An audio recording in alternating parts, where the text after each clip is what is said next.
Hola amigos y amigas, bienvenidos a esta nueva edición de mi programa De Carreño a los Libros.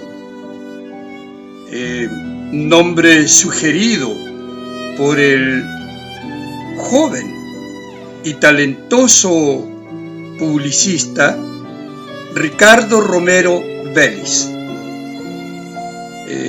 ex alumno de semiología en la universidad, y que además se ha encargado de, como decimos en Chile, amononar la presentación de los videos con esa introducción, esa cortina que ha quedado bastante bonita, de verdad.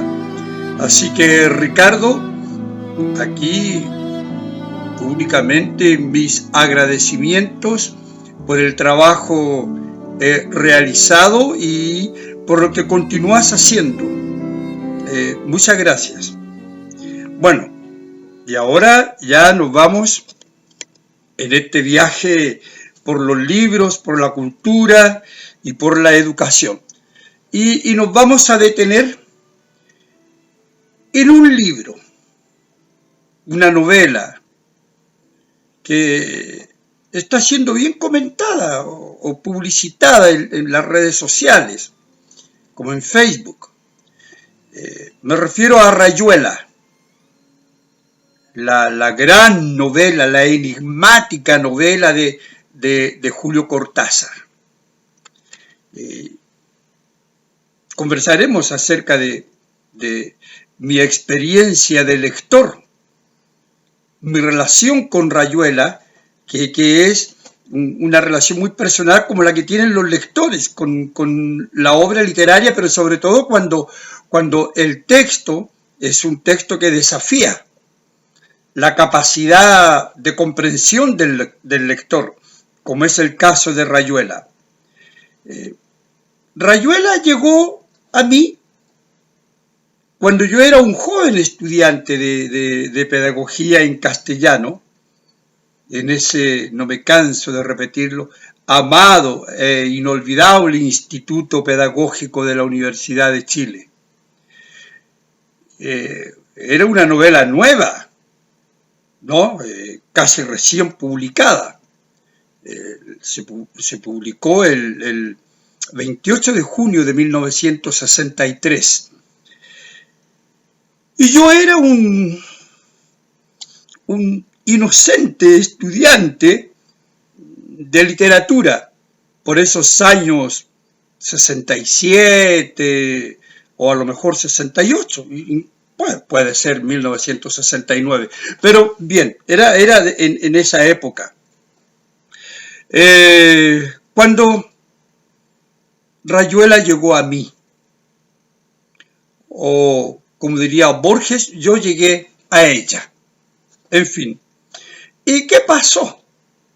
¿Qué ocurrió conmigo? Rayuela simplemente así, remeció mi ingenuidad de lector. Aunque debo reconocer que siempre fui un muy buen lector, yo diría enfermo de literatura. Desde niño, desde pequeño leía bastante. Pero Rayuela rompía esos cánones narrativos, su estructura, rompía con todo aquello que yo conocía en mi pobre experiencia lectora hasta ese momento, ¿no?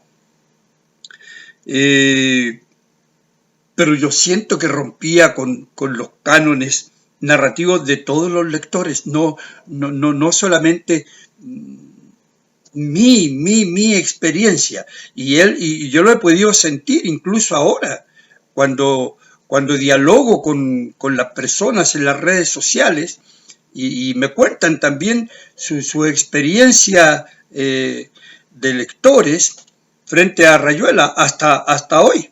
Y gente que la ha leído por segunda, tercera vez y siente aquella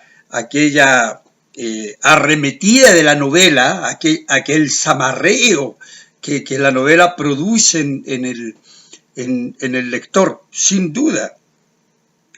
¿Y por qué ocurre esto? Porque Rayuela es esencialmente una novela lúdica, absolutamente, y cuyos juegos había que aprender a jugarlos desde la primera página.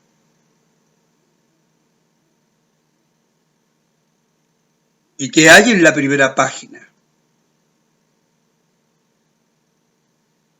Algo con lo cual el lector no suele encontrarse, de ninguna manera. En la primera página de Rayuela, amigos y amigas, hay un tablero, sí, escucharon bien, un tablero de direcciones para leer la novela. Entonces, claro, ¿qué es eso? ¿Qué es eso, no? Porque nosotros tomamos un libro y vamos capítulo por capítulo hasta el final. Pero acá hay un tablero de direcciones, y lo que significa que entramos en ese juego o simplemente no entramos. Y claro, y entonces, en ese momento yo comprendí que todos los juegos partían de un juego, la rayuela. Rayuela para los argentinos. Para nosotros los chilenos lo llamamos el luche. Y los brasileños lo llaman o jogo da amarelinha. Entonces, ¿qué ocurrió con esta rayuela luche, con este juego? Ocurrió algo insólito. América Latina y el mundo comenzaron a jugar a la rayuela. Yendo de un capítulo a otro, fíjense, saltando como saltan los niños en los rectángulos en el suelo, ¿no? O cuando niños todos jugamos a la rayuela, jugamos al luche, hombres y mujeres jugábamos al luche, íbamos de un cuadrado a otro, ¿no? Siguiendo un orden o no siguiéndolo. Claro, porque se trata de un juego. Entonces, fíjense, ya estamos ante un hecho insólito.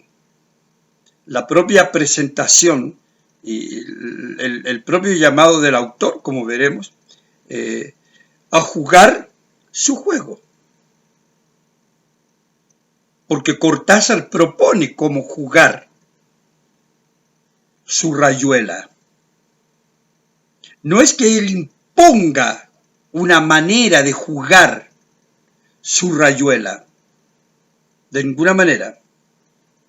Entonces, ¿qué pasa? Que cada forma de leer la novela,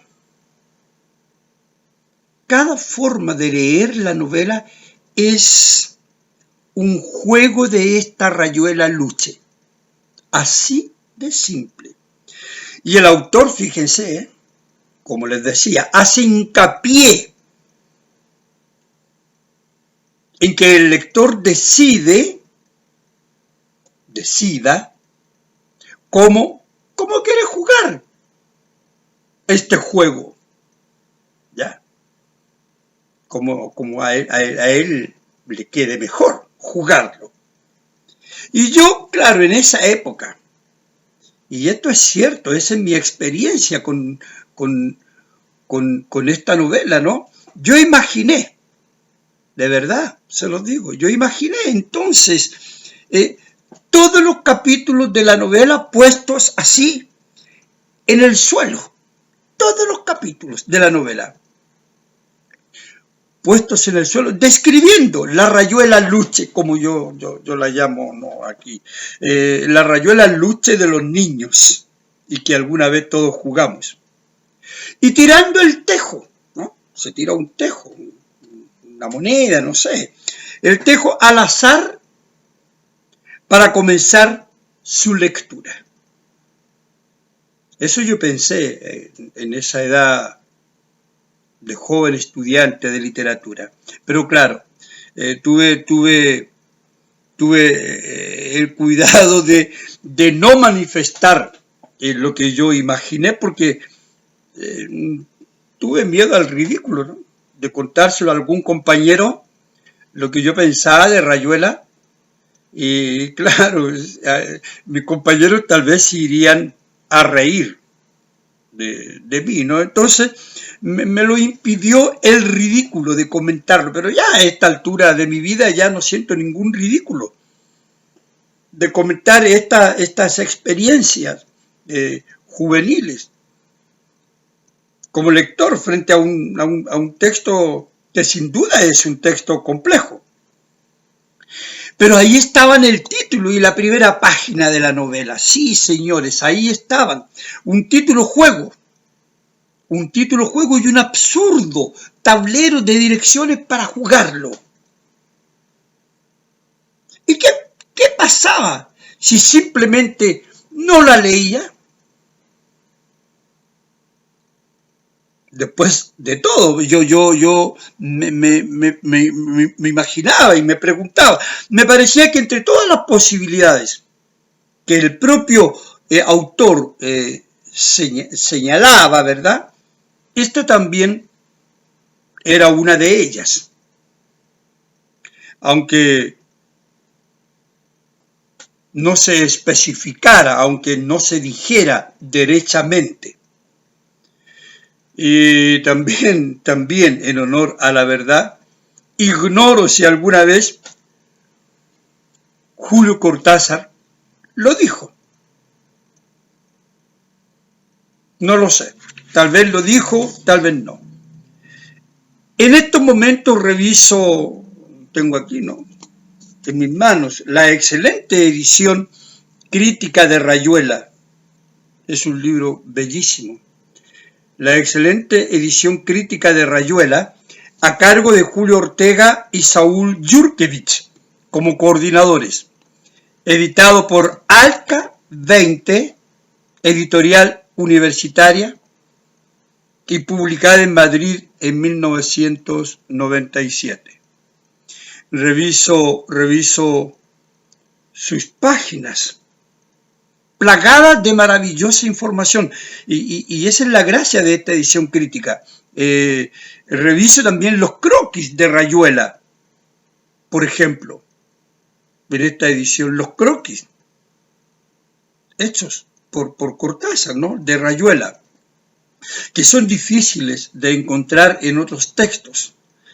Y recuerdo aquellos años de mi primera lectura de la novela.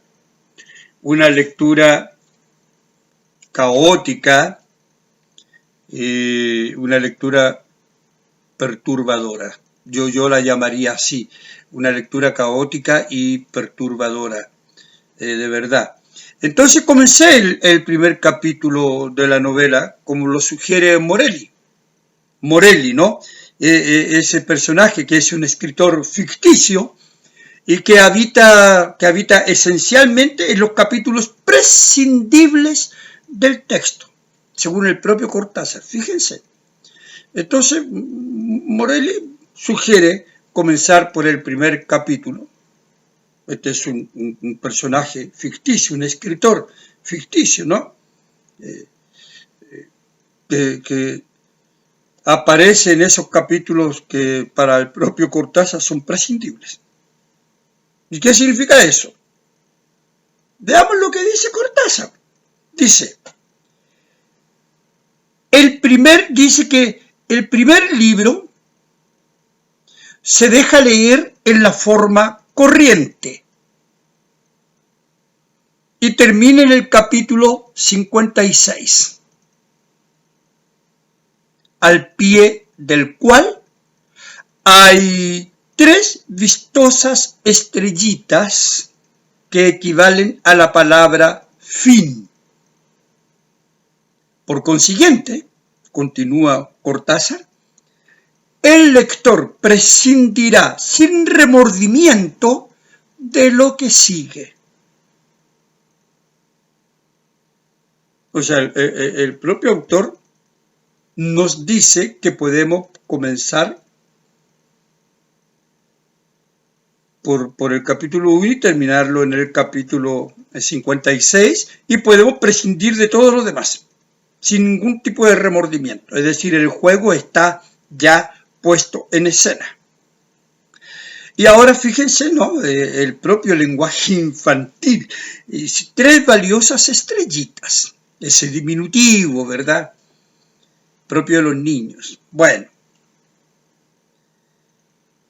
Ahora, esa es una de las formas de leer Rayuela. Pero el juego de la Rayuela Luche comienza así. De esta manera, si comienza la novela, ¿encontraría a la maga?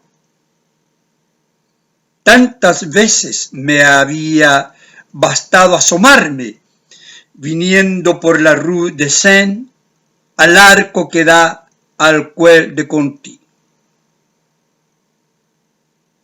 Ahí termina la pequeña cita. Es la lectura en la forma corriente, digamos.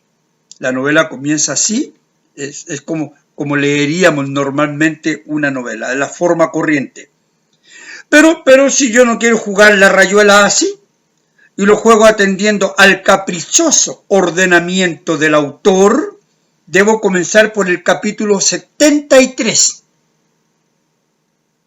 Recuerden ese tablero de direcciones, por el capítulo 73. Y el capítulo 73 comienza así. Sí, pero ¿quién nos curará fuego sordo? Y luego saltar al capítulo 1. Y después al 2. Para dar un gran salto al capítulo 116. Si esto no es algo que desconcierta al lector poco acostumbrado a estas narrativas, a estas estructuras narrativas, entonces, claro, no sé cómo podríamos definirlo.